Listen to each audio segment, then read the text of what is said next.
Congressman Matt Rosendale says why he voted to oust Speaker Kevin McCarthy. Here's One America's John Hines.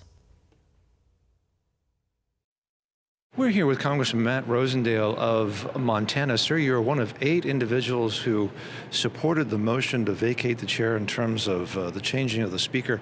How did we get to this point, sir, where we had the first vote that was successful in terms of vacate the chair in at least, I'm guessing 120, 130 years? It was a true progression of a sequence of events, if you will. There was not one single item that forced us to take that decision. I can tell you that no one took pleasure in removing Speaker McCarthy from that seat. It started back when the debt ceiling was negotiated. You saw Republicans work together very closely and very hard to make sure that we could put a debt ceiling package together that not only clawed back a lot of the unspent funds that the Biden administration had left from COVID and from the new Green Deal, but also to freeze the spending levels at 22 and to grant a debt ceiling increase, but a $1.5 trillion debt ceiling increase, or till March 11th of 24, whichever came sooner. And so we basically had a great package that 218 Republicans joined together, voted for, supported, and sent over to the Senate.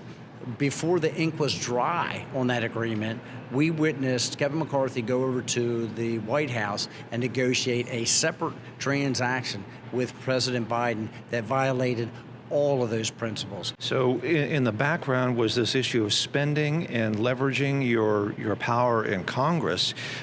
More fundamentally, though, was there an issue of maybe about trust with regard to the Speaker, Mr. McCarthy? Sure, the trust factor was broken when he left the conference and negotiated his own transaction with the White House for the debt ceiling deal, okay? And then he went and broke with the conference and basically forced a continuing resolution to be passed to continue funding to keep the government open, because he had not worked to get the appropriation bills passed prior to the September 30 deadline. And when he passed that bill, okay, the continuing resolution, he was able to secure 209 Democrat votes and only 125 Republican votes in order to fulfill that. And while that was sitting on everyone's lap and we were considering it for the day, that's when word came out that he had additionally negotiated a deal with President Biden to